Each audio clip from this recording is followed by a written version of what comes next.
All right, so we are recording, and this is the Soundview Commission meeting for March 22nd, 2021. We have a regular voting member that's not with us this evening, so we have to assign an alternate to that position for voting member. And Paul, you're up if no one has any objections. No objections. All right, so we can start by calling the meeting to order and approval of the minutes of February 22, 2021. I think Michaela sent out a amendment to the meeting minutes earlier today. So has everybody received them, had a chance to review them? There was only Yes, one. I have.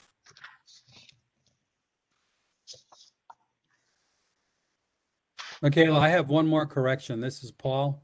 I Okay. noticed that I wasn't listed as present. You weren't listed as present. No, but I Okay. was listed as being seated for Harry. So, Kidding. Okay, I Yes, will list you. Thank you. all right. That's all I've got. That's two. I'm done. Thank you. Are there any other comments regarding the minutes of February 22?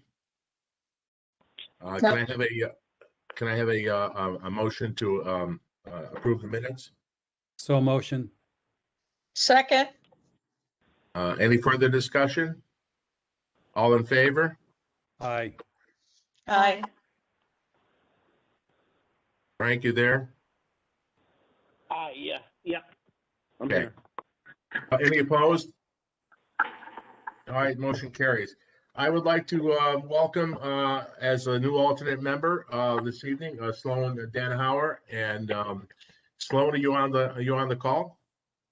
I am. And Welcome. On the floor for just 2 seconds. Is that okay? I want to thank you very much for offering to serve, and hopefully it will be a fruitful meeting for you. Sloan, you're a permanent member of Old Line? All right, Oh, yeah. Permanent resident. You're a round resident? For 67 years, yeah. Okay, so you're a newcomer, right? Okay, so Yeah. you're presently at work now? I am at work, and if I may, if I could, I'd just say my quick piece here, and I may have to go back to work. It's looking like I Sure. will. Yes, please. Okay, well, good evening. I'm very pleased to be an alternate on the Soundview Commission. Briefly, as I just mentioned, I've lived in town my whole life. I'm semi-retired from running a tugboat in New York Harbor, which is what I'm doing now. I'm doing the semi part of the work part.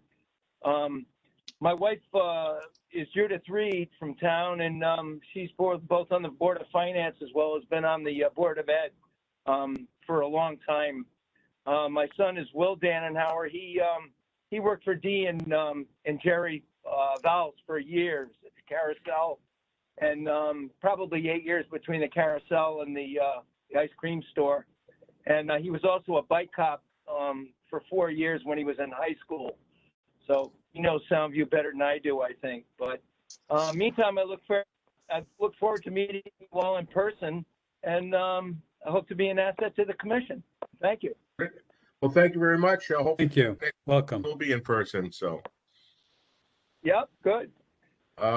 We run our meetings kind of informally, Sloan. We do have an agenda. Okay. But anytime anybody's got a question regarding something we're talking about here, speak up so that we can address it right then and there, and get our conversation, fully vetted with everybody that's a stakeholder. I'd like to go on to the next item of business, which is the connectivity grant update. The bids for the community connectivity grant were opened on March 16th, and we had a total of five bidders. The low bid was $220,000 from Costa and Son. However, when it was reviewed, Costa and Son was not pre-qualified by the DOT, and therefore their bid was not further reviewed. The next lowest bidder was Martin Lavero Contractors, and their bid was $260,000 and change. The high bidder was William Layton Construction at $764,000. Oh, my God. Little profit in that, is there? There's quite a broad range of bids there. So, Frank, yeah. can I ask you how wide the sidewalk is going to be? Is it 6 or 8? Or 5? I think it's 5. Mary Jo, are you online? Can you recall? I think it's 5 feet. Can you 5. hear me? Yeah. It's 5 feet, which 5 is our feet. town building, standard. Right. So we had a pre-bid conference, our pre-award conference with the apparent low bidder, Martin Lavero Contractors earlier today, this morning. We reviewed the scope of the work just to make sure that they were indeed comfortable with everything that was there, and they included all the different items that need to be included in terms of doing this proposal, doing this project, and they felt comfortable. So with the project cost of $260,000, we will be able to do all the sidewalks on Hartford Avenue and all the sidewalks on Shore Road, and that will get us sidewalks from Cross Lane to the police department. So that's great. Our total project grant award was for $400,000, so we're fairly well underneath that number. So that's great news. Yep. We are next step is to get the DOT to approve that contractor. We don't anticipate any problems. Our engineer BCS has reviewed all of their qualifications, and they feel comfortable with them. So we will be sending a letter to the DOT requesting approval for that contractor. Now, concurrent with waiting for that approval letter from DOT, because we're on a very short timeline here, we're working with Tim is working contractually with the contractor to make sure all the T's are crossed and I's dotted, and the insurance requirements and all of the community, all the DOT requirements are packaged and ready to go. Our anticipated start date is April 5. So the approach would be to move on Hartford Avenue as rapidly as possible to get the Hartford Avenue portion done before the heavy season is encountered, and then move across Shore Road. The contractor did make mention today that he has 80 people. He's got, I think he said 12 crews available. So as the project progresses, if he can put multiple crews on the project to accelerate the timeline, he will, which maybe he may put multiple crews on Hartford Avenue, or he may put a crew on Hartford Avenue and a crew on Shore Road. We're not quite sure, but whatever he can do to accelerate the timeline and meet our milestones, he's gonna do his very best. Does not look like we're going to encounter any problems yet with the contractual agreements or any of the other requirements of the bid. So I think pretty much covers it, but I'm going to ask Mary Jo to jump in here if she would, to see if I missed anything. No, I think you did a great job, Frank. We were really pleasantly surprised that 3 out of the 5 bids came under the grant amount. So that was really good news. I think it speaks very highly to BSC and the bid package project manual that they put together. So we're thrilled. Yeah, so starting April 5, hopefully if DOT signs off on it, we're going to start seeing construction occurring on Hartford Avenue.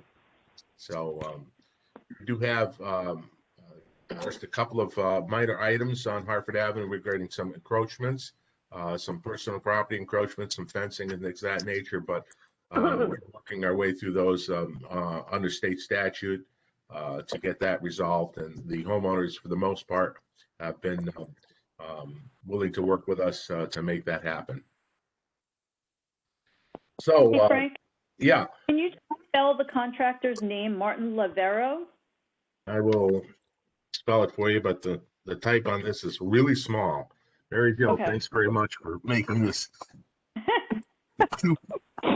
two-page type. How It'll about make it? my magnifying How about glass. if I just? How about Okay. if I send it to Michaela? That'd be That would great. Thank you. Okay, I will do that. I had my magnifying glass out just so I could read it, so. I've got fine. one sitting by me. Okay. Connecticut Water. Connecticut Water, as we discussed last meeting. Or first of all, any other questions or comments regarding the connectivity grant? Okay. Connecticut Water, as we said, is completed. The new water lines and the valves are 4 feet deep, so it's necessitated a new water key and a valve water key so people can open and close the water valve. Much longer stem on it. The Soundview Beach Association has agreed to distribute those on behalf of Connecticut Water in the town of Lone Lime. And so the water keys have been delivered to the Soundview Beach Association, and on April 3rd and April 10th, which are both Saturdays, from 10 a.m. to noon, I believe, somebody will be at the community center to distribute water keys for anybody who wants them. If they cannot make those times, they could contact either myself or will contact me, and I'll put them in touch with the right person at the for the Soundview Beach Association to get the water keys. So it's pretty straightforward. I want to thank Soundview Beach Association for assisting with that. That's certainly a nice community event for them. Yes, Joan. The distribution is going to happen on the Bocce Lane door, not the front door. No one's going to be answering the front door. We'll put a sign up there so that everybody knows. Okay. Oh, yeah. But there's a list of residences that have the new water main installed, and that will be available at the community center. And as you come in and pick up the water key, your name will get checked off. So it'll work out. It'll work out nice and smooth, I believe. I hope. Uh-huh. Okay. We'll kind of move into summer events. The concert situation. I did send an email to Tim regarding the venue. I sent a copy out to everybody, so hopefully you've had a chance to see that. I talked briefly with Tim today at their selectmen's meeting. Unfortunately, it was a special meeting, so they couldn't add anything new to their agenda. But I made it clear that that we're going to need to have some indication of whether use of the property in front of the pavilion is going to be acceptable and what criteria are going to be required from the town standpoint or the pavilion standpoint for that use. And hopefully we'll have some answers on that sooner rather than later. I think in the meantime, we could probably start to move forward with preliminary entertainment contracting. And I picked up the dates. I know, Joanne, you sent me a note the other day. Uh-huh. Previously, they've been on Wednesdays, I believe, right? Thursdays. Okay. So we have July, that would be July 8th and July 22. Yep. And August 5th and August 19th. That would be every other Thursday, July and August. Does that make sense to everybody? Yes. So I guess we can start planning for that, and hopefully we'll have an answer sooner rather than later. At the very least, if we run into a problem with the private property in front of the pavilion, we may be able to use the sand at the end of Hartford Avenue and hook up to Kokomo's power supply. Once again, I think that's doable too, but I think the pavilion might be a little bit a better controlled location for us. Yep. Certainly easier access and things of that nature. So, Stephanie, we're still on board with that? Yes, can you hear me? Yep, Okay. okay. Good. Yeah. So I should have some answers, but Joanne, maybe we could start working on the entertainment packages. Could okay? I just ask you a question regarding that? Sure. Did you want us to stay open during that for access to the restrooms, or is it easier to just keep it clean and that we stay closed? Closed. Okay. Yeah, I didn't know. would say so, yeah. I could We go have either way. It doesn't matter to me at all. Just We have public access bathrooms, so Okay. yeah. sounds fine. Although I should have some a better indication from Tim shortly on that. I don't think it's I know it's happened elsewhere in town, private property used for public events. So, you know, there's probably a package already put together, which, you know, we don't know about yet. So we did talk briefly about it. First, everything might change on April 15th regarding executive orders. So who knows? Who knows what's going to happen then? So we're still up in the air on what we can and can't do. Any other questions or comments regarding the events? Okay. Public facilities, the parking lot. The police department met with Matt Weber and Tim a couple of weeks ago. Last year, at the end of last year, our resident trooper had requested. There's somebody there with some. Can y'all mute your? You need to mute whoever it is. Somebody's got a lot of crosstalk in the background.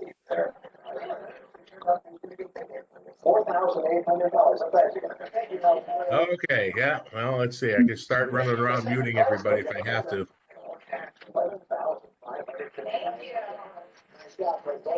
Do it. Looking for people. Somebody have a television on, please. Please mute yourself. We're having a difficult time hearing.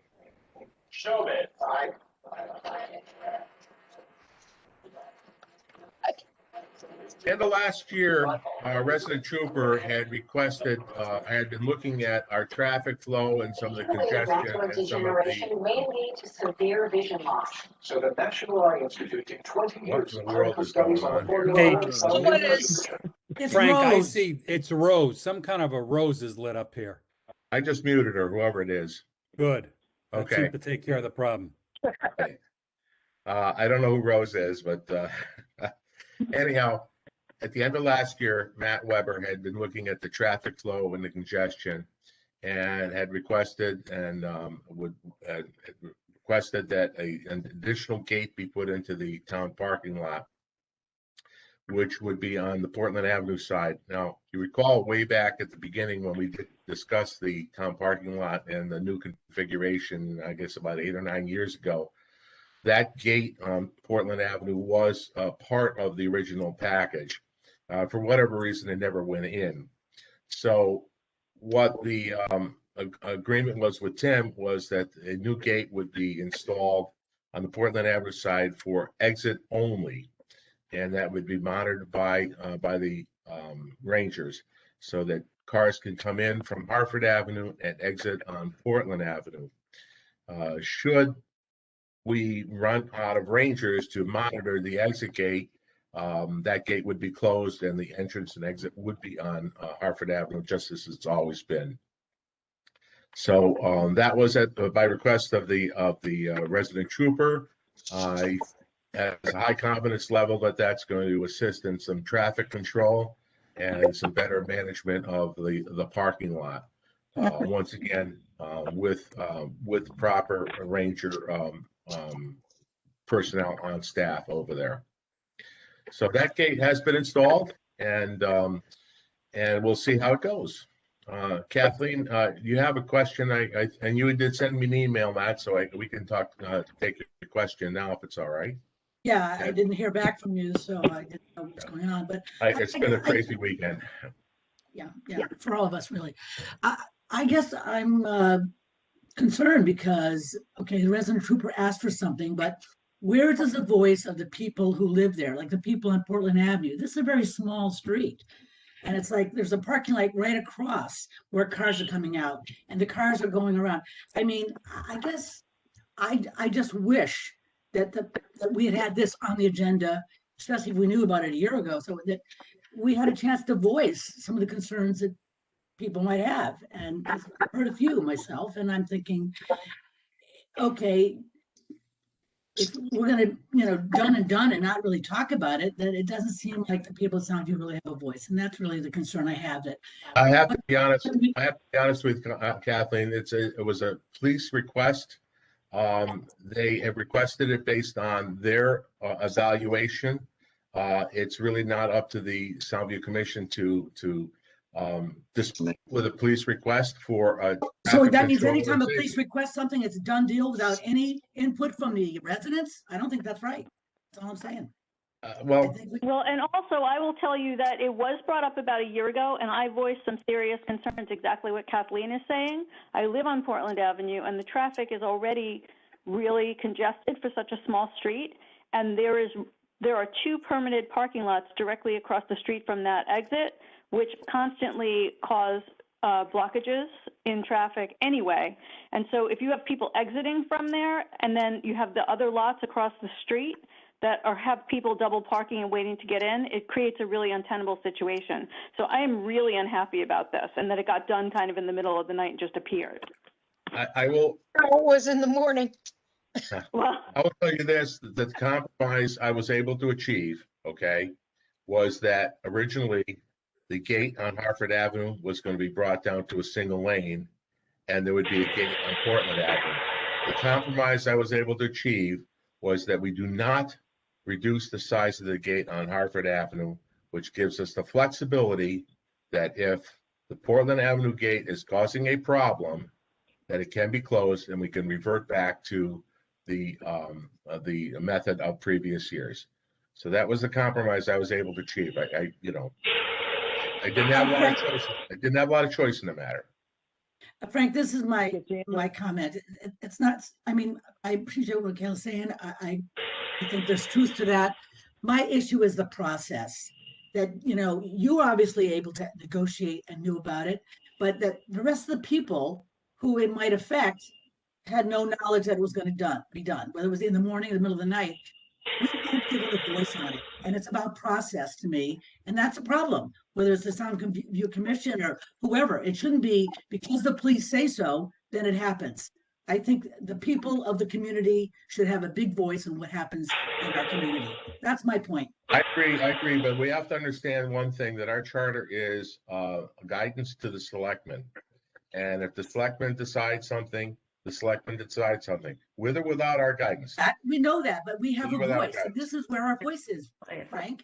This is the voice. Okay, Frank, I know it's, Whoever's picking that drink, make it for all of us. Frank, I understand, Kathleen, what you're saying. But it's really nothing. We have a lot of opportunity to discuss. well, we could have discussed it, we whether or not we had a power to change it. What we can do is on the operation of the parking lot, if that gate is causing a problem and it's not alleviating traffic and it's not making the situation better, as our resident trooper has anticipated, then we can, opt to recommend to the selectmen that gate remain closed and locked and only use in emergency situations. And we go back to the method of previous years with entrance and exit on Hartford Avenue. And who gets to decide if it's a problem or not? People or the police? We will have the opportunity. We'll have the opportunity to determine that over the next, several meetings. If come July it's a mess, we have a July meeting. We can make our recommendation at that point. If June it's a mess, we can make a recommendation at that point. I think at that time we'll have empirical data. We'll have empirical data to to utilize in our recommendations, so that it's something that we have seen and experienced, and we can show that it is working or it is not working. And then if it's not working, then we can recommend to the selectmen that it gets locked and only used in emergency situations. So Frank, this is Angelo. Frank? yes, Angelo. Frank, I'd just like to put my 2 cents in. That certainly wasn't done by any traffic engineer, I'll tell you that. To put a driveway opposite a driveway with a situation where we've had a problem for the last 10 years with cars backing all the way up to Hartford Avenue. They put rocks there, the problem is there's no cop there or no ranger. I have voiced this to the resident state trooper 100 times. Last year, they're always short.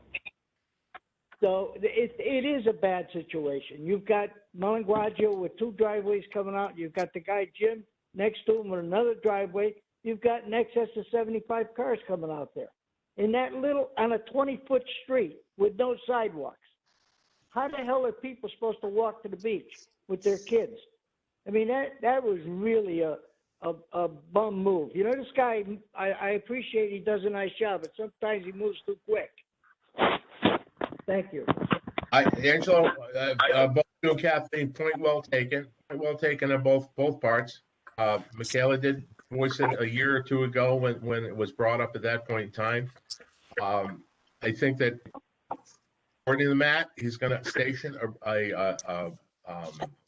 somebody at that gate for traffic control, and that may help out the whole situation on Portland Avenue in terms of cars backing up, trying to get into those parking lots. We don't know. We're going to have to see. We're going to have to see it is. If it's a disaster and it creates a bigger mess than anticipated, then we go and recommend that the gate gets locked. Period. Case closed. And if they take our suggestion, then that's great. And I think that if we have some true data to back up our recommendations, it would be much more helpful than a something that we think may happen or think may not happen. Right now we have a resident trooper. Right now we have a resident trooper that's telling us it's going to fix problems. We on the other hand, from the community standpoint, don't really believe that it's going to fix any problems. We believe it may make problems worse. When we have some data to prove one way or the other, then we can go back and dispute it. I tell you, I didn't know that came under state police, under what they're in charge of and what they're not in charge of. But let it be. We'll see. We're gonna have to wait and see on that, and just keep a very close eye on it. Very close eye on it. The next item is landscaping. We put in our budget for some landscaping. I think we put $3,500 in our budget based on some preliminary costs that we had received from what is it, Sticks and Twigs or Twigs and Sprigs? Sprigs and Twigs, something like that. So they came very highly recommended, and they were the only person that when I called and asked for some quotes that came back with a quote. I think we need to look at this as a little bit more formalized package. I sent out everybody some recommended RFP. I don't know if you have that in front of you. I emailed that out the other day. Yes. So if we can talk about that briefly, I'm going to give this a try. Their content. It's not there. Let's try this. So does any of this come under the tree commission? I did my best to contact the tree commission on a number of occasions. And I did not get any response back from them. Okay. So I don't know what to say. They didn't respond back, and so there was nothing else I could do about it. Let's see. Do you want to see it?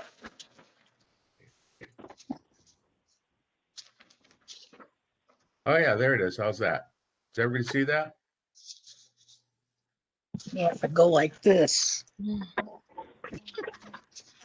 So I did send an email out to the Tree Commission a couple of years ago. That's going to help me. Sent it out several times. I didn't get any answers back. To make it brighter. So we've got some problems, on Hartford Avenue, that the planters are not being maintained very well. The trees have got suckers on the side. They're not being pruned properly. The bocce courts by mid-July are covered with weeds. With the bocce players have to go out and weed for themselves. And for the most part, they've been doing that. But there's really, it's a town asset, and the town should be taking care of these things, and it falls within our purview. So I put together this based on some information I got from Sprigs and Twigs and some other people, and we could just review it. Basically who we are, our scope of work. We have 6 tree planters located on Hartford Avenue. So the scope would remove weeds and debris from the planters and mulch as necessary. Remove and replace. They'll have to remove and replace the iron grates as necessary. So they have to lift up those iron grates that get the crud from underneath it and remulch it. Analyze and fertilize as necessary for health and maintenance of the trees. Prune trees as necessary. Remove weeds as may be present in the brick areas around the planters. So we have the brick pavers around there, and there's some weeds that grow up in between there. Second item is remove weeds from 3 small. We have 2. I thought maybe if we add a third one, 3 small flower planters on the bump outs. Jackie's been doing a great job watering them, but sometimes we don't get the weeding done as it should be done. And the third item is remove weeds and debris from 2 bocce courts. Rake level existing stone dust base. So if they pull weeds out, they have to rake it out to make it level. Work provided under the supervision. This is important. Work be provided under the supervision of individuals trained and experienced in horticulture and arboriculture. So thought maybe 3 times a year, which is what the original idea was. Sometime spring before Memorial Day, so it's nice and spruced up for Memorial Weekend. Early summer, sometime mid-July, and late summer, sometime mid-August. Now, since the early spring actually falls in, since this actually falls into 2 different fiscal years, I put down the cost per service for all 3, cost per service and total for all 3, supervision, qualifications, and 3 references. We can add or subtract from that anything you think is appropriate. Thoughts? So I just want to, this is Joanne. I just want to confirm that the area in front of the pavilion is still the flower bed that's there. Yeah. Is that still going to be Stephanie's? Yeah. I thought Duck River was doing that. Is Duck River Garden Club doing that? They only do the one big round one. Do the wall. Oh, okay. But I'm trying to do that. I don't mind at all. And it has to be constantly watered and stuff. So I have the hose there. So. Hey, so so that's great. So I appreciate that, Stephanie. It's been looking great. I mean, it's. Oh, I know. Thank you. You can stick some tomato plants in there too, Stephanie. As long as they're just tomato plants. So we've the Duck River's done a great job at the end of Hartford Avenue too, and I think they've been using your water, Paul, haven't they? Paul? I gotta press that button. It says unmute. Yeah. They only asked once. So okay. But the hose is out there all year, so they should just come over, and the one time I'll show them what to do and take it. Yeah. Maybe they use Kokomo's. They might use Kokomo's too, so I don't know. but whoever they use, as long as it gets watered. But they've been maintaining the end of Hartford Avenue and the round one at the end of Swan Avenue.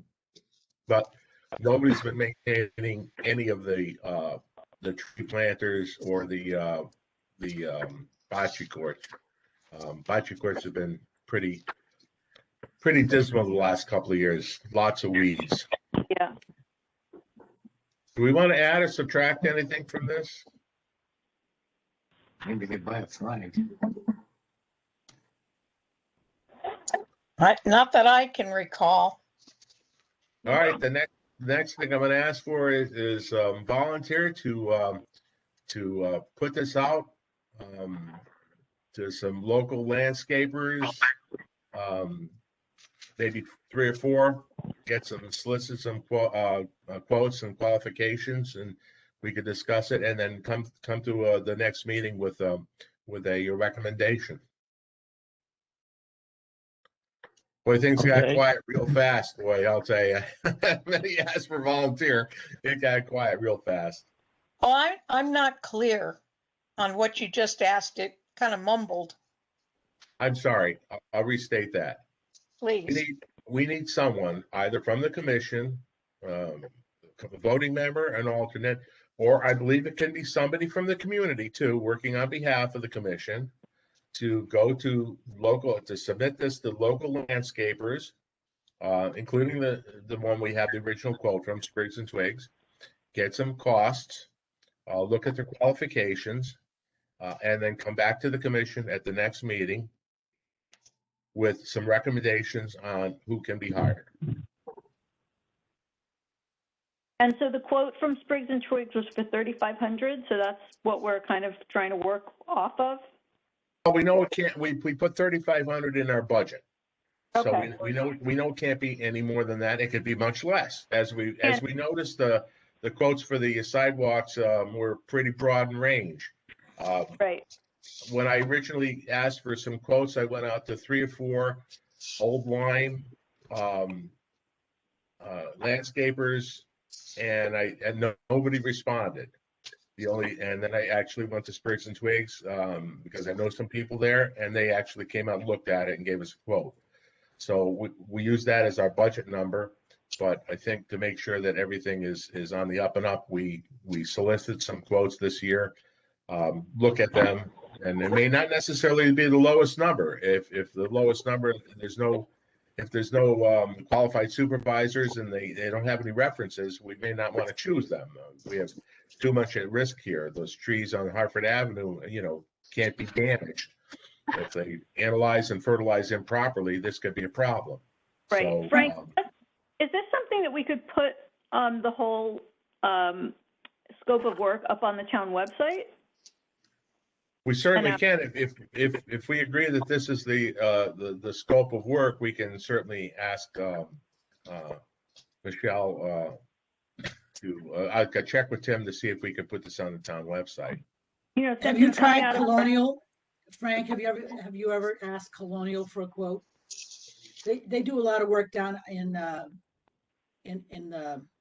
my complex. And they're very good, both with trees and otherwise. They've been very, very good. And I think they're somewhat reasonable. Colonial. I quite honestly, I don't recall who I didn't pull that paperwork up. I did make a list of who I called last year to get some quotes. Like I said, the only one that responded back was Sprigs and Twigs. They actually sent somebody out to the site, looked at everything, came back with some recommendations and some qualifications and a price. So that was what we used as our budget number, obviously. And I think this year we need to make sure that we've done our due diligence to make sure that if we have a local landscaper that that wants to do the job, is qualified and the price is right, we should try to stay within town. But be that as it may, it's got to be the best qualified person for the job.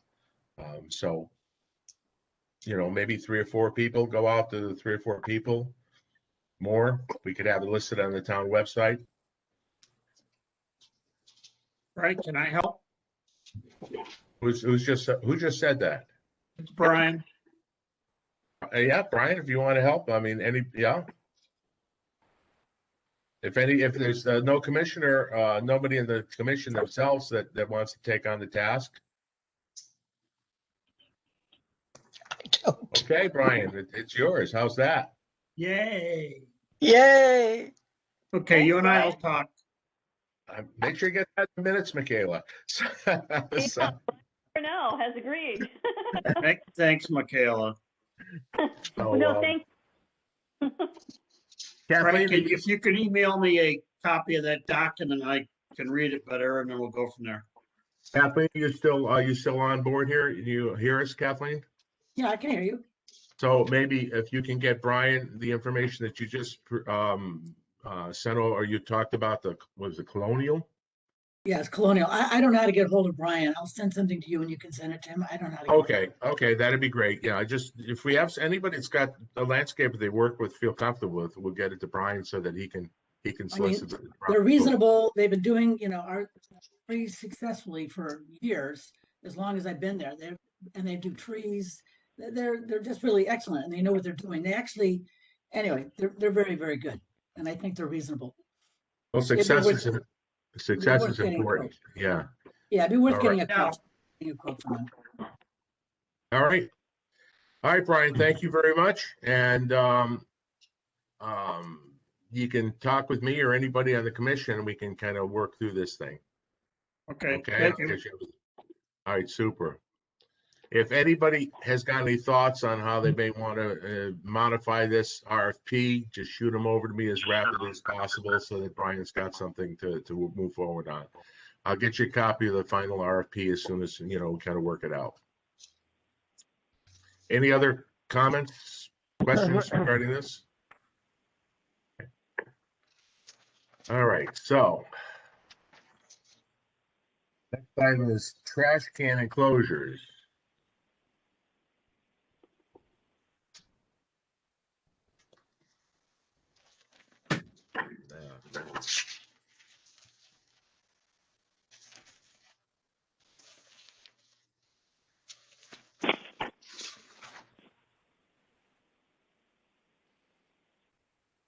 Hello. I'm there. I'm trying to figure out how to Okay. share this thing here.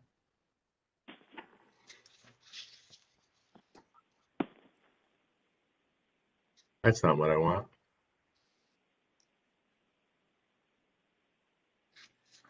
Yeah, be careful what you're sharing. I have a special laptop just for these meetings.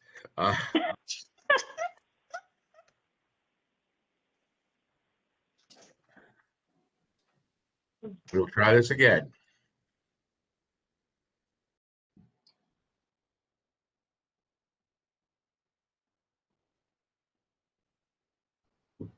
There we are.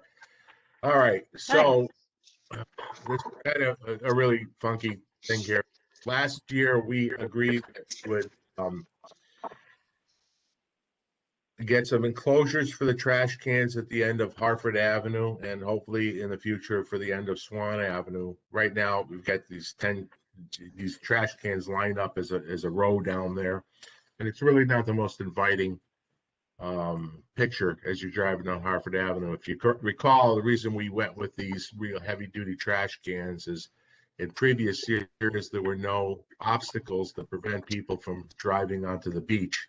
Since then, we've got boulders there, and we've got a split rail fence. So, and we've got a much more active police presence. So we decided last year that we would solicit some ideas and some thoughts for some enclosures. We put 4 trash cans in an enclosure, and we can probably put 2 or 3 enclosures down there. We got a quote of about $1,000 per enclosure, so $3,000, which we put in the budget. We have it available to us. Our funding runs out at the end of June. But somebody needs to take on this project to work with the contractor. The contractor that gave us the quote was Eric Olson. He came very highly recommended by a number of people. And so someone needs to kind of work with Eric to finalize the design and get finalize the cost and finalize the design to get this underway. I just thought two different things here. On this one here, we have like a horizontal clapboard siding on it, and this one we have like a vertical Tech 111 siding on it. Hey, can I So, yeah. ask, are they still going to be like where the trash cans are now, or can we have them off to the side, like maybe vertical to the beach instead of horizontal? Because right now, when you drive up the street, all you see is trash cans. And Right. you're going to see those enclosures. It's going to look like, a giant fence. And I just think that if we had them off to the side, where we had one enclosure on one side with, the narrow side facing the beach. Well, on there's either we figured 4 cans per enclosure, so there'll be a square. But 4 cans will be in the same space as 2 cans is now. 2 cans now. So Right. But instead of sticking them in the front where like it blocks the view of the beach from the street, yeah, that if we could have them off to the sides, that I think it would be nicer. I agree. I think that sounds that sounds like a good idea. And I am willing to take this on with Eric. Okay. Okay. So if you can send me the information, and anyone else who wants to be in on this, I would welcome the company. But I feel pretty strongly about trying to open up that vista, so I have no problem taking that on. I think it's important too that not only to open up the vista, which you bring up an excellent point, Michaela. We need to open up that vista, but also to make it look a little bit more inviting down there. Right now, it just looks like a it just doesn't, with all the trash cans and it just doesn't look right. So what's going to happen with the rocks? Pardon me? Don't we have a bunch of rocks behind the trash cans? Yeah, the rocks are going to stay. Okay. That's to prevent people from driving on the beach. Yeah, the rocks and split rail fence are more ornamental. The trash cans are more utilitarian and would be nice to have something a little bit more pleasant to look at than trash cans. Mm-hmm. Actually, the rocks were put in also as a deterrent for possible driving onto the beach while people are on the beach.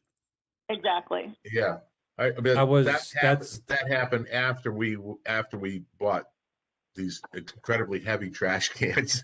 So, yeah. Right. If we could have gotten everybody to work with us on the front end, we wouldn't be into this boat here. Hey, right.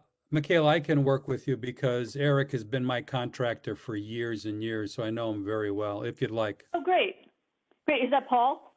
That's his Paul, in the flesh. Okay. Okay.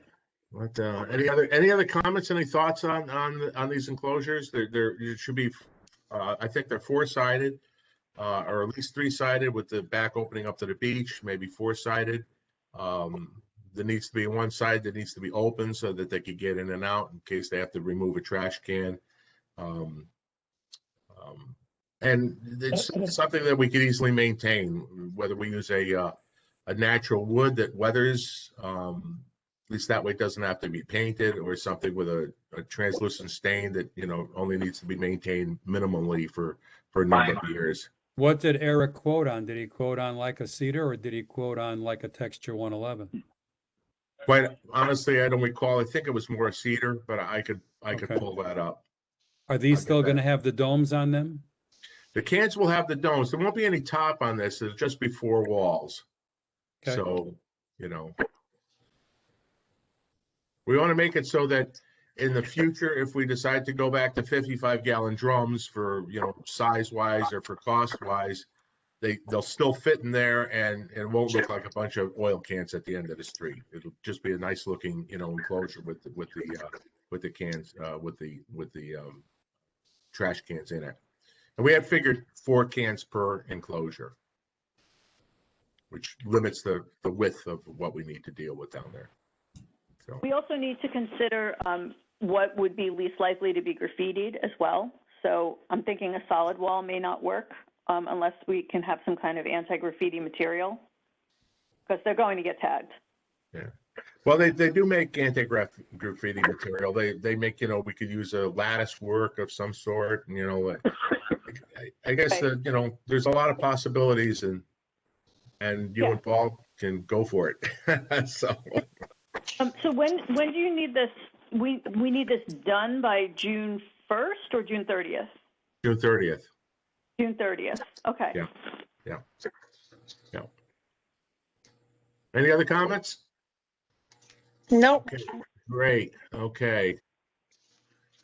Next item I have is the stand-up paddleboard letter. I sent the letter to the selectmen. I think everybody else got everybody got a copy of it.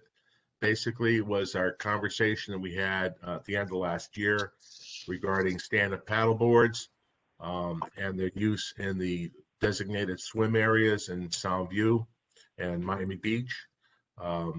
I got some preliminary feedback from Tim's office today that he believes that it's a very appropriate thing to do, and they will be bringing this up at the selectmen's meeting in 2 weeks. So hopefully within 2 weeks they'll have a chance to opportunity to review this and maybe make some ruling. Whether it be per order of selectmen or something of that nature, at least something that has some teeth in it that can be enforced properly. But I did get an email back from the Harbor Management Commission. They appreciated us being part of the conversation, us bringing them into the conversation. I did that because obviously our harbor master Harry weighed in on it, and he's part of the Harbor Management Commission, so I thought it appropriate to copy Harry on that. Okay. Copy. So I don't have any further information regarding that. So we'll know better on what the selectmen decide to do next in 2 weeks. I did send it to all 3 selectmen and as a group. So every Mary Jo has it and Chris Kerr has it. So everybody does have it.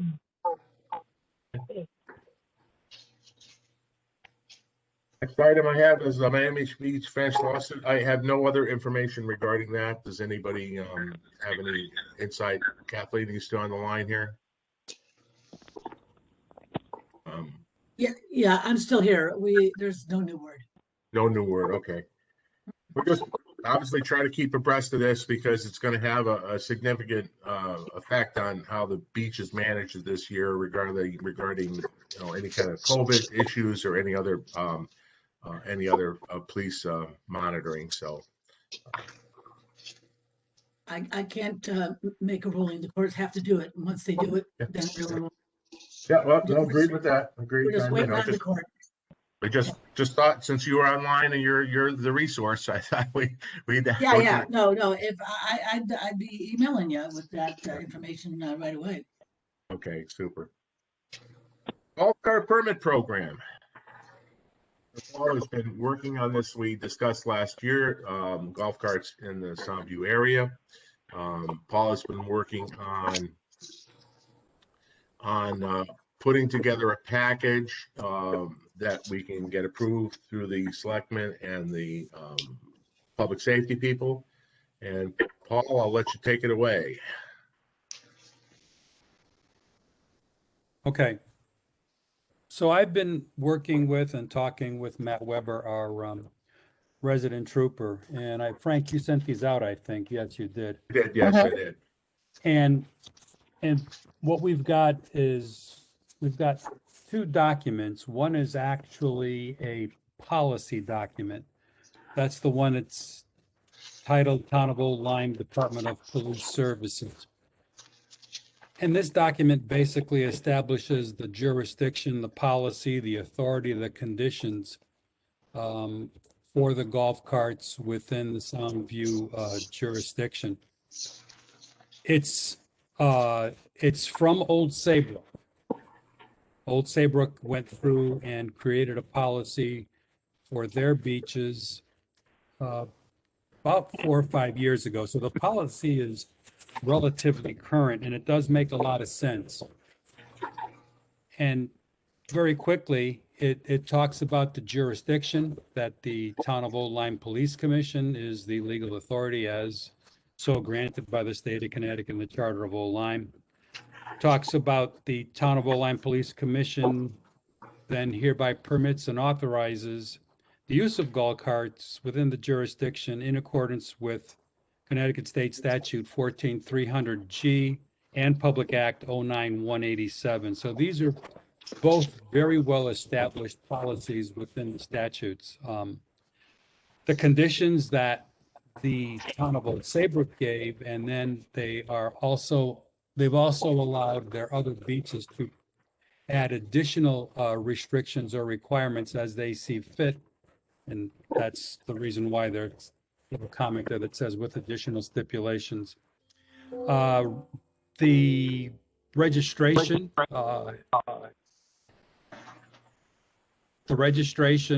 occurs through the commission. There needs to be a valid marking of some kind, be it a sticker, decal, plate. Town of the state policy indicates there has to be a marking flag for safety purposes at a minimum of 72 inches above the ground. There has to be a rear view mirror. There has to be passenger restraints for all rear-facing passengers, a horn, and registration is not permitted if any of these or the additional requirements are not met. Talks a little bit about the operation. Operators of the vehicles must be a licensed motor vehicle operator and have a license accordingly. They have to obey all traffic regulations, including but not limited to driving on the right side of the road, use of turn signals, speed, cell phone use, obeying traffic control, direction signage and devices, town of Old Lyme and state traffic control signs and markings, granting right-of-way and license restrictions. One thing that comes out strongly in the Old Saybrook document is that if these are operators driving under the influence of alcohol and or drugs, they will be held in the same manner as driving a vehicle and be subject to Connecticut General Statute 14227A. In conversations with Cooper Weber, the policy of the police department will be that the golf carts are treated as any other motor vehicle and will be subject to all the rules and regulations of such. And that's pretty much what the Old Saybrook document sets up. So with that as the policy document of the jurisdiction, there then comes in the other document which concerns itself with the local rules and regulations here within Soundview. And there's a couple of caveats in there. There's a definition. Paul, before we go into that, do you want to go through the registration fee, which is part of this document? Okay. So the registration fee.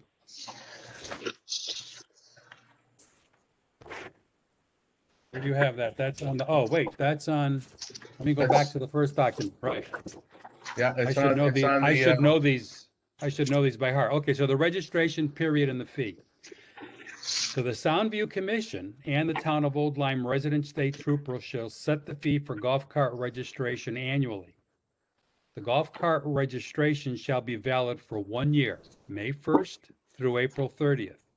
Information regarding the registration will be communicated to all residents by the Soundview Commission. The registration fee for the 2021 season will be $100 for residents and $150 for all non-residents. Wow. Yes. Who's a non-resident?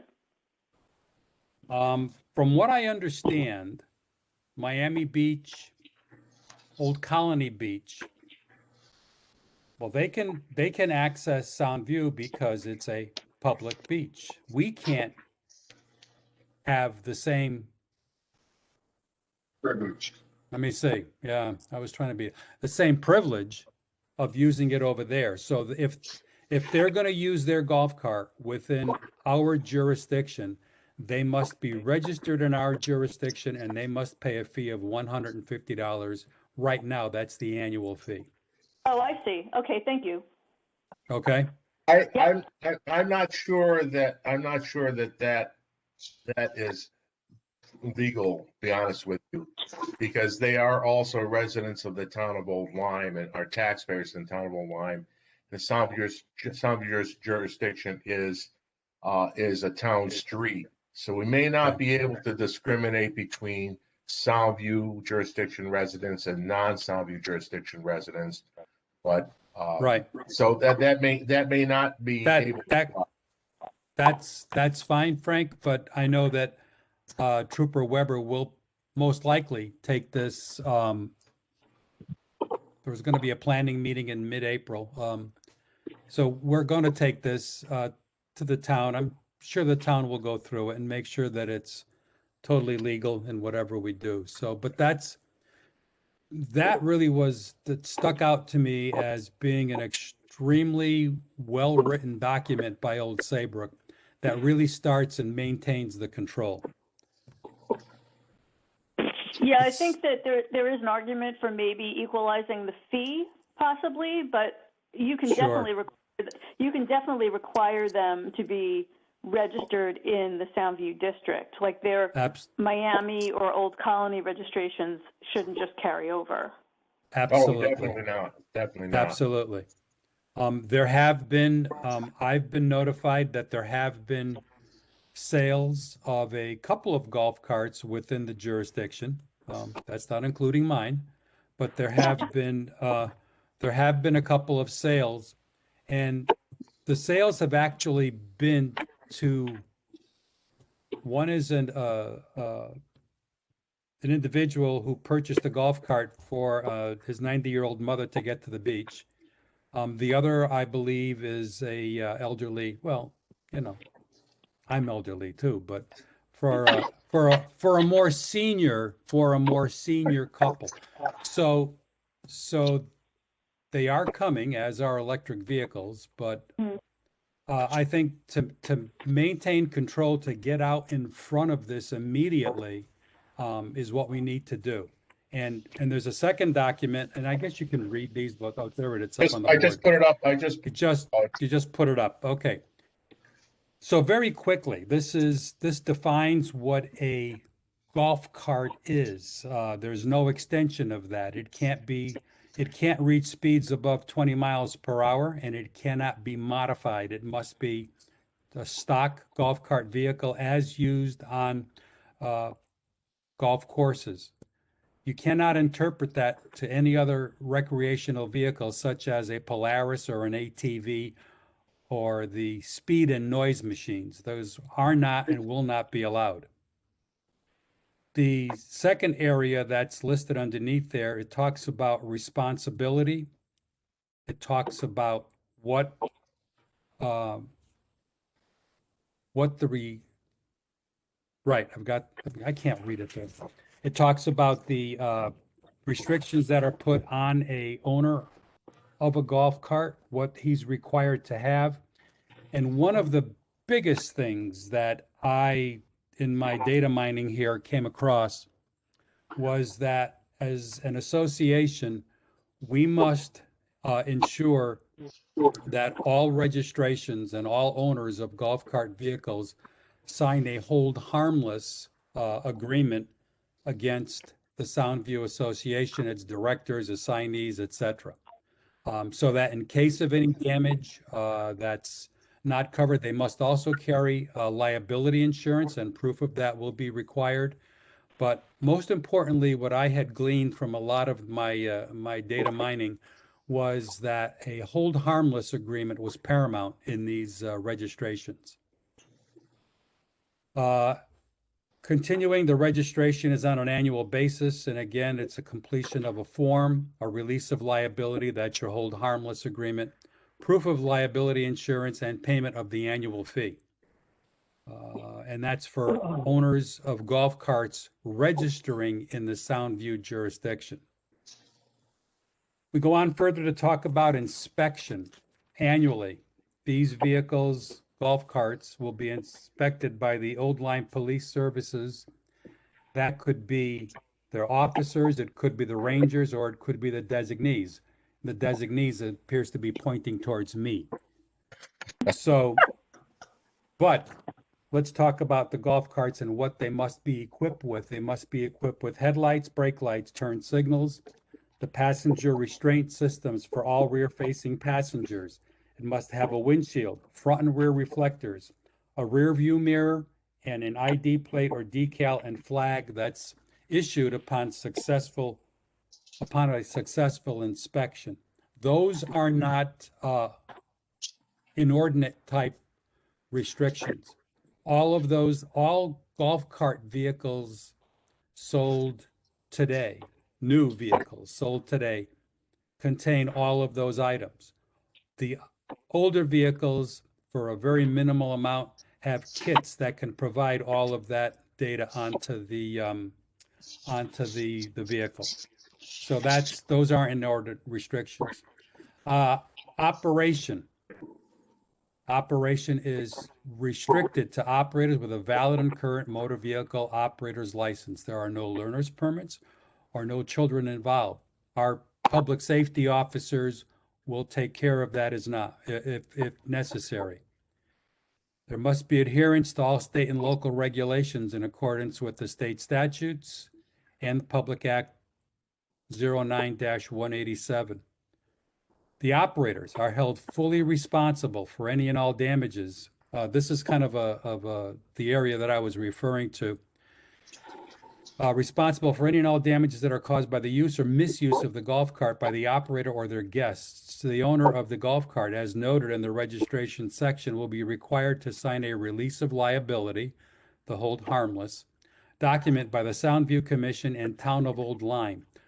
None of the Soundview Commission members, agents, or representatives shall be responsible or liable in any way to anyone in connection with the existence, operation, or use in Soundview jurisdiction of any privately owned golf cart. Now, I don't want you to think that I am that smart that I could come up with that kind of jargon.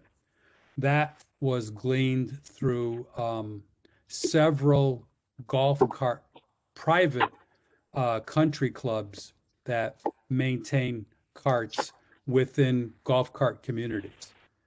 So that, I believe, covers the bases on liability and the hold harmless for the association. For the Golf commission. carts and the commission. For the commission. Right. Golf carts must be stored on the owner's property. Overnight parking on Town of Old Lyme property or on streets, strictly prohibited. Infractions will result in towing and/or fines. Golf cart parking will be permitted in designated areas only and will be identified as such. Those are yet to be identified, whether we do some street parking or we do it in the lot. We still need to talk about that with the town. Permission to operate a privately owned golf cart within the Soundview jurisdiction is non-transferable, and it's a non-assignable personal privilege. Access to the Soundview jurisdiction roads from adjacent beach communities must be through one of two: Pond Road from the west or Hartung Place from the east. So I've got Trooper Weber is looking at these. I am sure I would really insist that the Selectman's office Pivoted on the same. review and look at these. But that's my case. You can't put golf carts on the sand, can you? Not if you don't want to damage them, because the sand will actually get into the mechanisms. The only golf carts that are allowed on the sand are modified or called lifted, and those aren't going to be allowed. Who asked that question? Joanne. Joanne. Oh,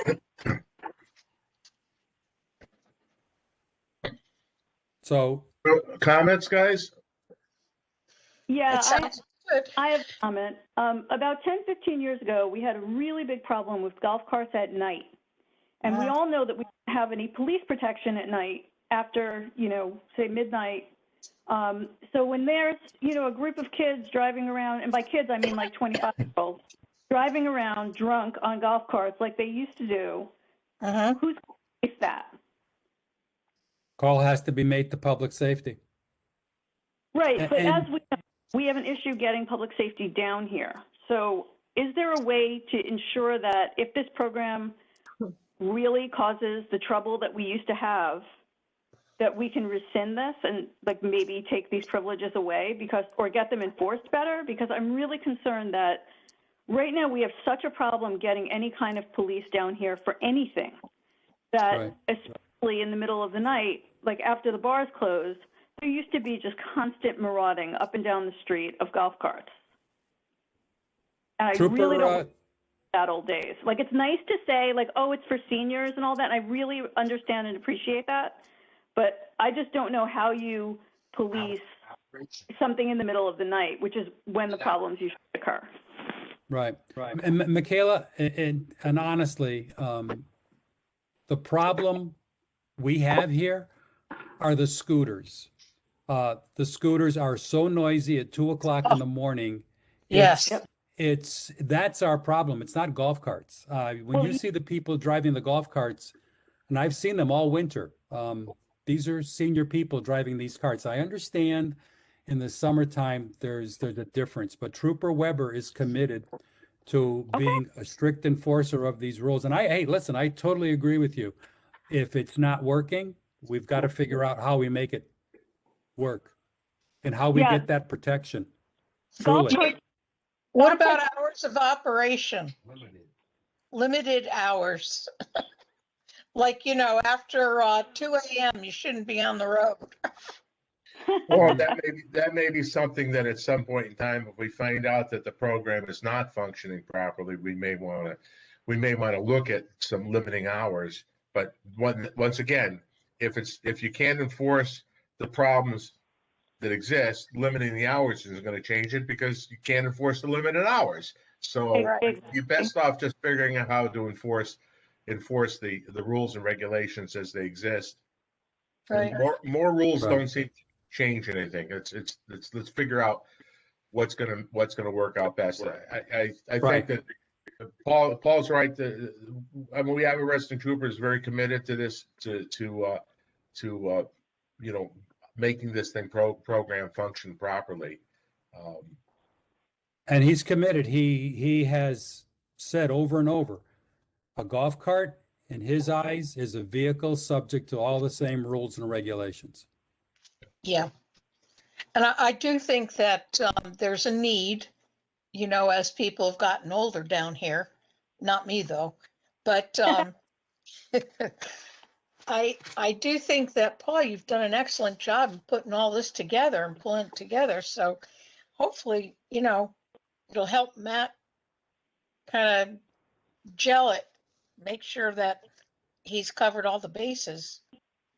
I'm working very close with him. So, and I have absolutely no problem being the designee chief inspector. We're going to give you a little hat and a badge, Paul. All I need is Colonel Klink's outfit. That's all. Sorry. More like Sergeant Schultz, but that's okay. That's it.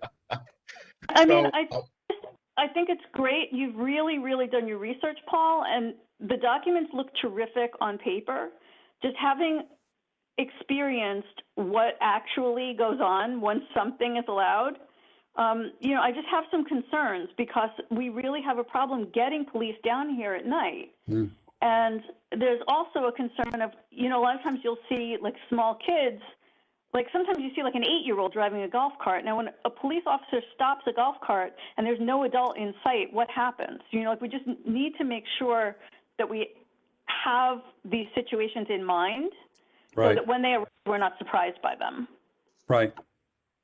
Totally agree. And I've been here, Michaela, I've been here for 40 years and I know exactly what happens here day in and day out. Okay. I think trust me, I do. One of the things we're doing here is we are actually limiting access from surrounding beaches. Everybody pretty much knows everybody in the Soundview area, and you can figure out what golf carts belong to which houses. It's the ones that come in from the adjacent beaches that you might not you might not recognize. But I think Right. by limiting their access to one of two locations, both those locations being closer to the water, when we do have police protection and coverage, it's more likely to be down there.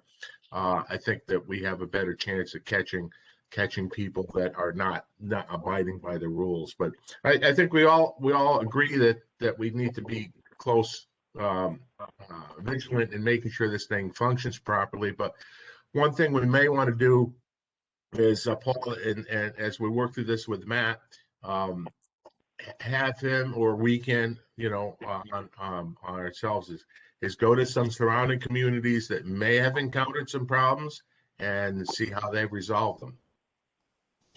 Ask a question. If hold on a second, Kathleen. If Old Saybrook has got one of these programs, or Clinton or Mystic or whatever, they've got a golf cart program. Have you had any problems, Clinton? Have you had any problems, Old Saybrook? What have they been, and how have you resolved them? So rather than I can contact reinvent the wheel.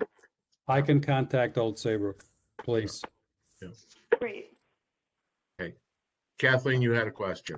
Yeah, so if we have an occasion to find a 12-year-old, say, running a cart at night, and the police officer happens to be there and stops them and catches them, do they lose their registration? Or what besides, okay, when they catch them, what are the consequences? Well, first of all, if it's not a registered driver, it gets towed, ticketed, just as an unregistered driver, because it follows along, the way I understand it, it follows along with the motor vehicle regulations. So whatever the motor vehicle 100%. regulations would be, that's exactly what would happen. Just like if your 8-year-old was driving the Buick down the street. Right. And you know what that is. Oh, what is that? Well, that's a kid that, the parents didn't know. They took Yeah. off. Well, I've seen it both ways. I've seen it where parents are handing them the keys too. So there are consequences, but letting go of the registration is not necessarily one of them.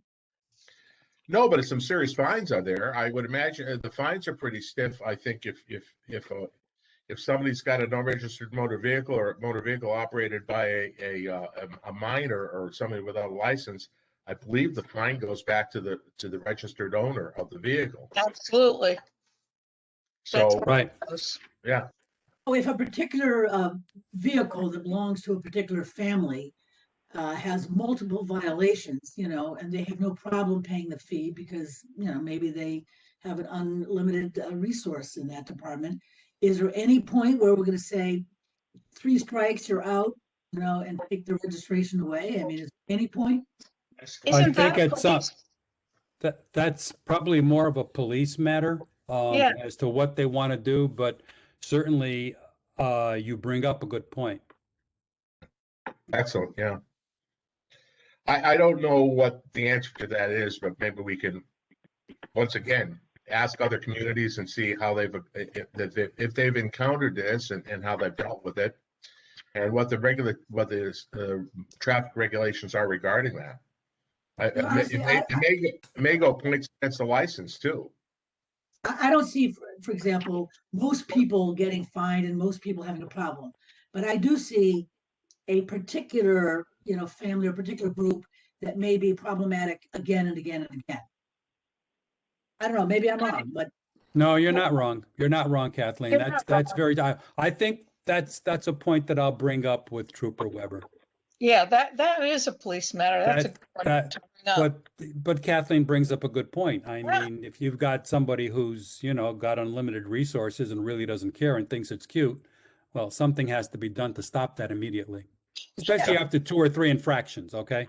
I was going to say 3 strikes, you should be out. They should be no longer able to, confiscate whatever. Yeah, that I will bring that point up with the Trooper Weber. Thank you, Paul. Good. Excellent. Thank you, Kathleen. Any other comments or suggestions regarding this? Parking, where would they be parking? They've talked about it before. I know, town lot. Frank, Yes. Paula. Yes, Paul. I remember a while back Doug from Old Colony Beach came to one of our commission meetings when we were discussing golf carts on our streets. And he was excited about that because he felt that Old Colony residents wanted to come over in the evening and, frequent the businesses. And he reported that they had problems with golf carts and young people and so forth. So they kind of clamped down on it. I hope that our regulations or their regulations are in sync with our regulations coming up. Well, first of all, Paula, it makes no difference what their regulations are. The minute they cross over from their respective beach areas to the Soundview jurisdiction, they must have a Soundview sticker, period, case closed. Whether they have an Old Colony sticker or Miami Beach sticker, it doesn't make any sense, doesn't make any difference. They are their own community. So if they want to drive their golf cart in Soundview, they have to get a Soundview registration and abide by all the regulations in the Soundview jurisdiction. Correct. Okay. Very good.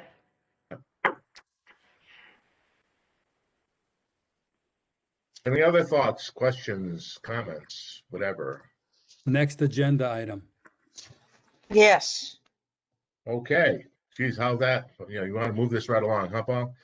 I haven't had dinner Yes. yet. I need to die. I had a cough drop. So at our last meeting, we agreed and voted on a recommendation to support the pavilion's request for liquor service on the beach. There were a number of conditions which were very similar to the conditions set forth that we put with Kokomo's, but being sensitive to the different business model of the pavilion. I'm trying to make an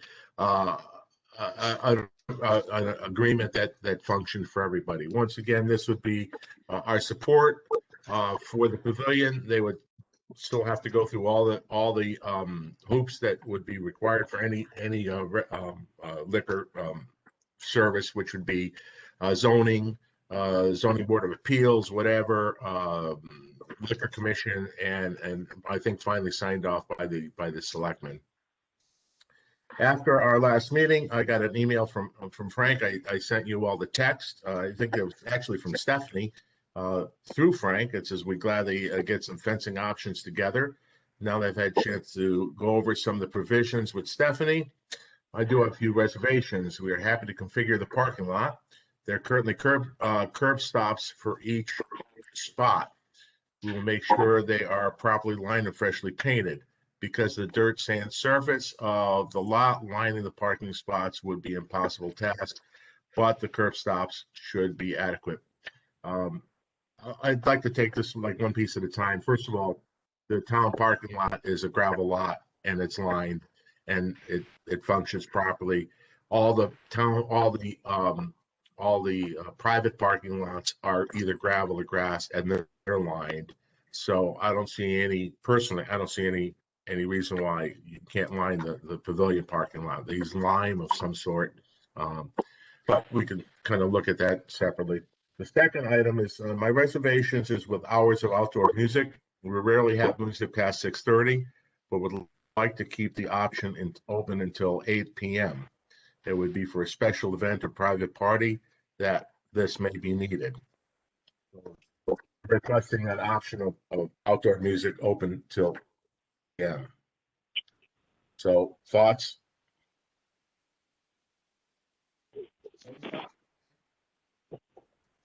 It's okay with me. I think as long as it's stipulated that it's for special occasions only, that, if it turns out to be an everyday thing, then I think the neighborhood might not be too happy about it. But I think That's fine. it's just once in a while, that it should be stipulated in the agreement or in the recommendation. I think that if we do that, we're going to have to define what a special occasion is. Private party or wedding of some sort. I think we need to put some limitations on that, and then who approves this special occasion variance, so to speak. Right now, we have a situation where buses can come down the end of the street for special occasions. That's approved by the selectmen. I don't know whether we need to put guideposts on this special occasion type of thing or not. But I mean, it could get out of hand. I mean, obviously with the operators we have now, we know that, you know, a gentleman's agreement is sufficient, but we don't know who the operators may be in the future. So we really need to put some guideposts on here that make us feel comfortable for future. Thoughts?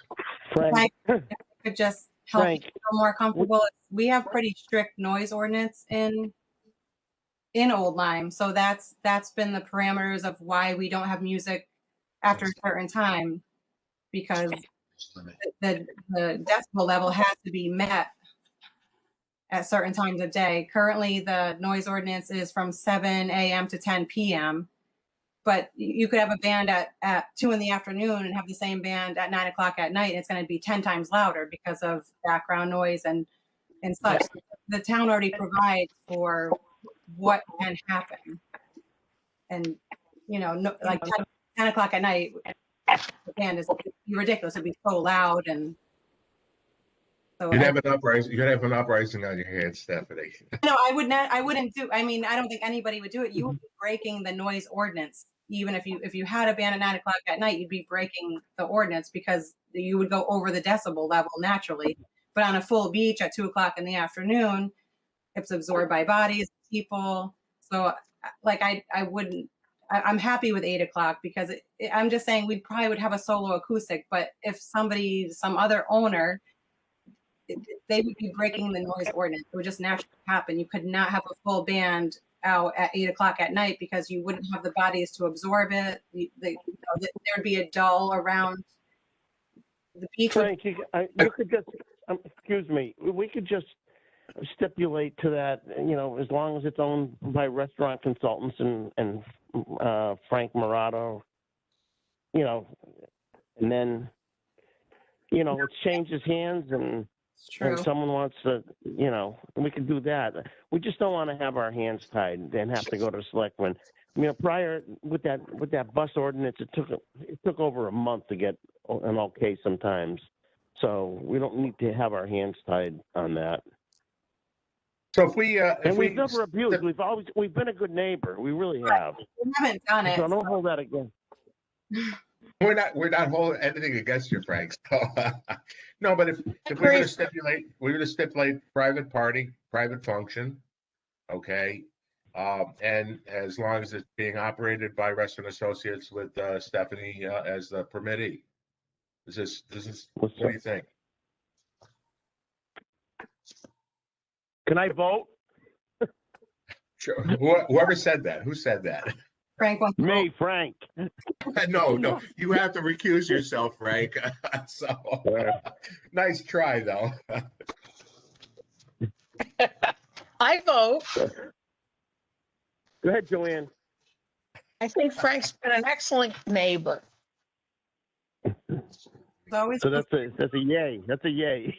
Yeah, and of course Stephanie has been behind the whole thing. Yeah, it was me. Oh, I mean, DJ on the beach at 11 o'clock at night. Well, are there any? I mean, with those two stipulations, is there anybody that feels really uncomfortable with those two stipulations? No. You're saying the two stipulations are what? Yeah, could you say it again? A, that it's a special private party event, okay. Mm-hmm. For instance, that you put like a wedding or something, and B, that it's specific to the Restaurant Associates ownership with you as the permittee. So it doesn't say 8 o'clock anymore. You're not just restricting. No, it says that the outdoor music ceases at 7, but for private parties that it would go till 8 o'clock with those other two stipulations. Yeah. Because we do it so I don't really want to keep going for permission, and it becomes a whole thing. No, that's the whole idea. That's the whole idea. Is it gives you the leeway, Stephanie. You know, obviously, if every Saturday night happens to be a special event, then we may want to talk about it.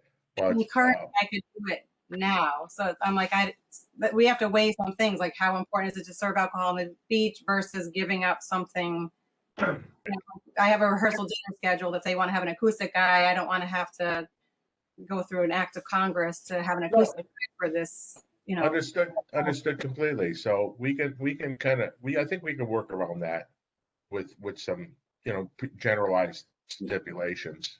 Yes. Basically what you asked for.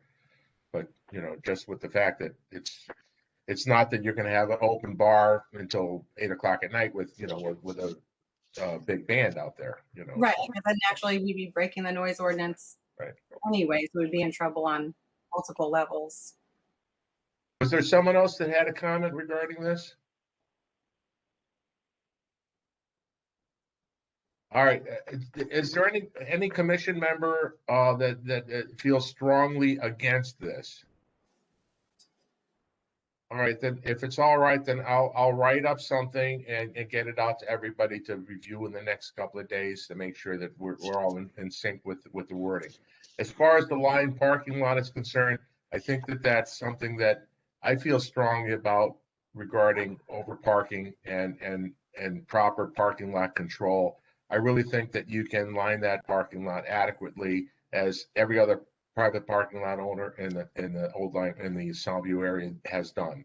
So I really think that that's something you can do. I'm reluctant on bending on that. Any other thoughts? It's such a high traffic, like everybody, you go in and you park. The Pavilion is completely used as a throughway to connect one street to the other. So there's like constant, we fill potholes constantly, like throughout the summer because such high traffic through there. That's why I'm like, we just put the curb stops. You'll see where a car can go. I'll paint them bright yellow. And then we have. I think you don't have any more traffic than the town lot has. And the town lot. We're going at speeds through there. It's not like a 5 mile per hour. People are. You're not going to put traffic. You're not going to put parking spaces on the middle where cars drive through. And that's not a parking space. Creates a lot of dust through there. Maybe we could try it, but I feel like I don't want to be bound to it if it's not working out and I have to go out there every 2 weeks and line the. Well, I'd say we put it in. If it's not working, we could always back off on that. I think a little bit, or at least figure out what's going to work. Yeah. Yeah. Also, the curb stops are not in the inside. There's not enough curb stops there, and they're kind of buried. So I think painting them would help. But there's also a whole section sort of in the front lot. There are a few curb stops, and in the back lot there are a few curb stops, but there's a lot of area in that lot where cars have been parked and there are not curb stops there. Right. So that's I would like to try the lining if you're willing to try it. I think it would be a good approach. So the open. You also have parking, parallel parking, and your curb stop doesn't work on the parallel parking. The handiest part of the parking lot because it blows. So that's supposed to be parallel parking. Currently, it's used up because Kokomo's used it for parking, so they park the wrong way. But we have an attendant; they park parallel, like there's as they're directed. So I think overcrowding the parking lot is something that is going to be really cracked down upon in the next couple of years. We have been doing that up until last year with COVID, which was a bizarre year to begin with. Overcrowded the parking lot really long.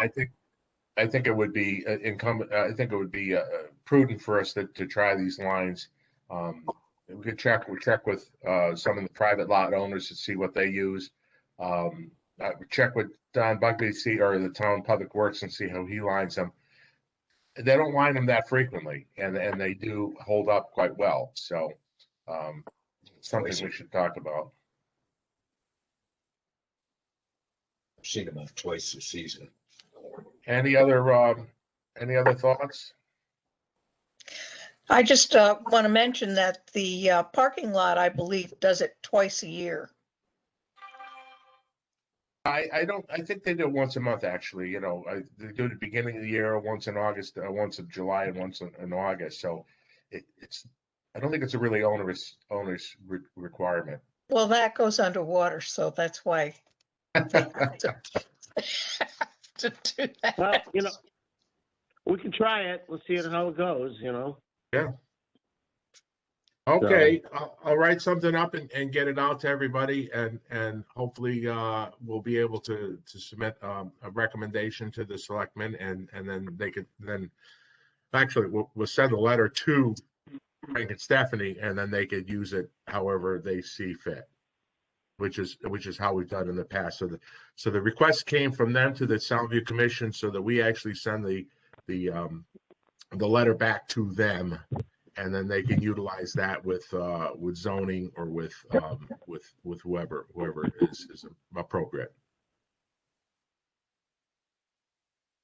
Okay, Okay.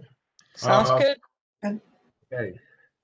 Soundview treasurer position. David Kelsey was our treasurer. He's no longer with us. So any commission member or alternate that would be willing to take on the treasurer position. It's not really that difficult. You just have to keep track of how much money we spend and submit the invoices to Nicole, and then keep track of our budget. I must have everybody on mute here because I'm not hearing anybody jump up. Now, it doesn't have to be a person on the commission, right? No, it could be an alternate. It could be somebody outside the commission too, if somebody wants to take on that task.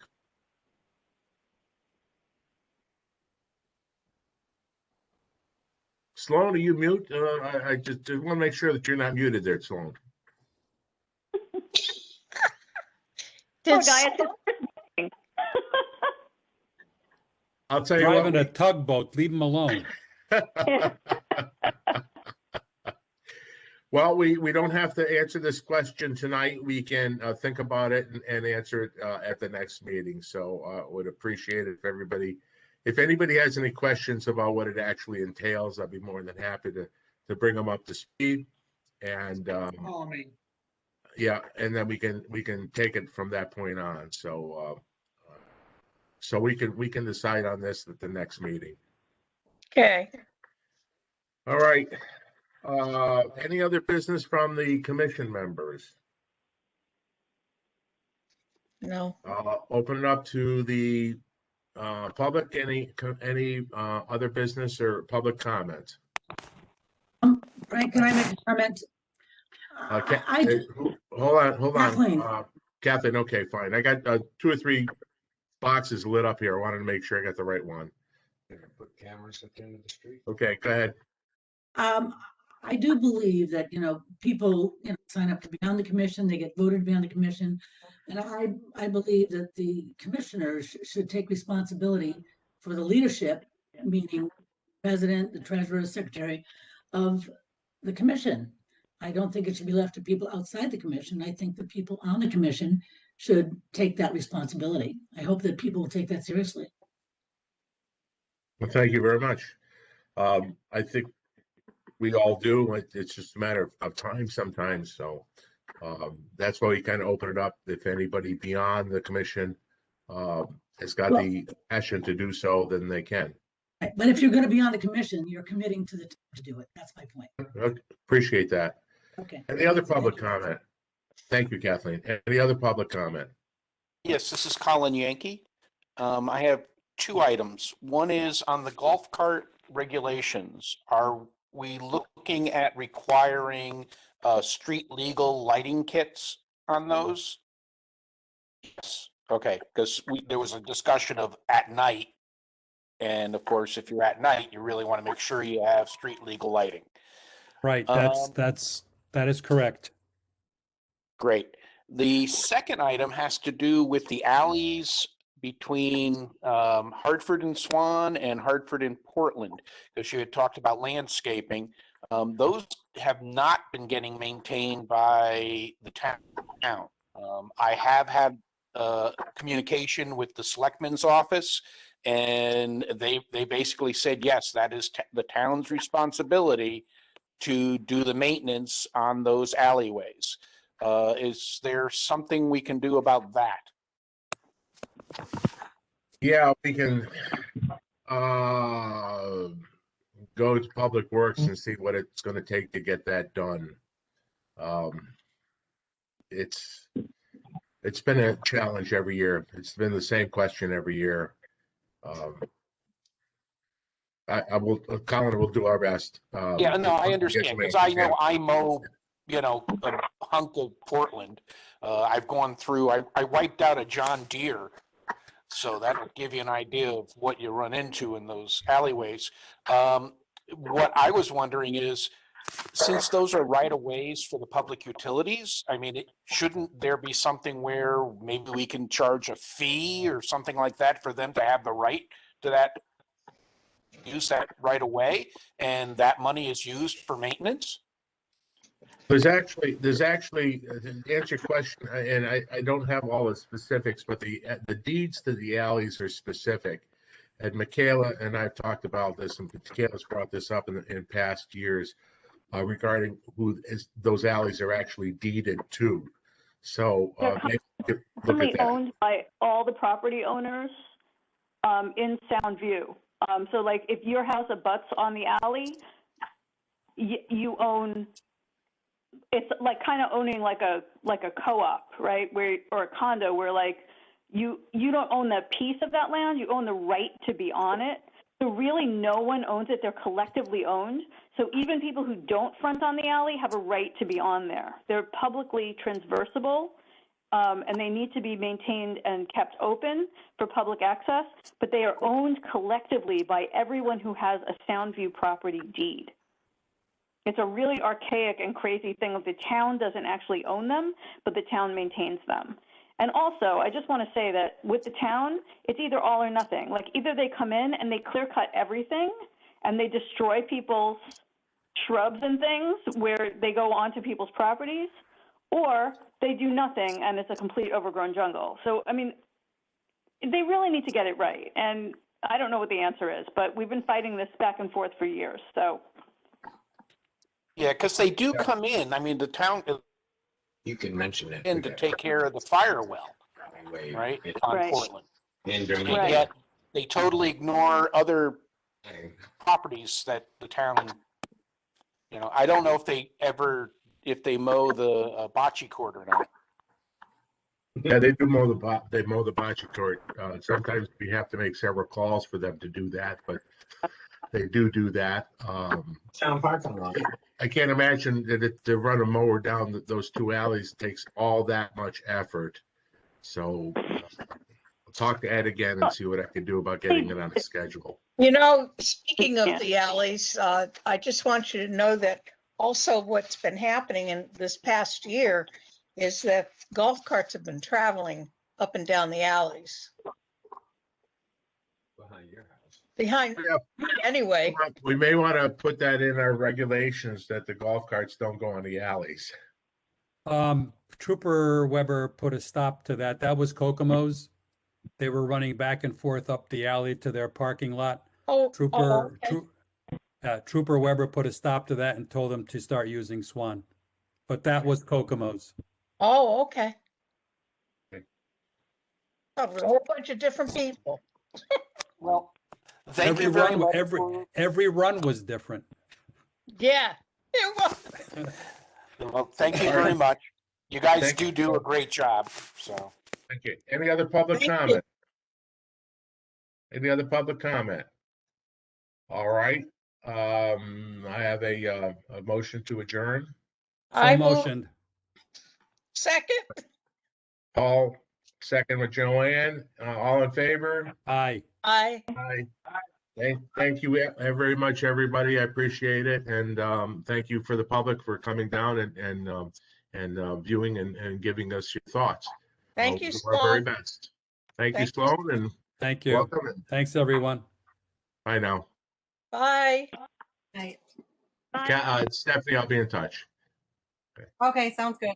Okay. Bye now. Bye.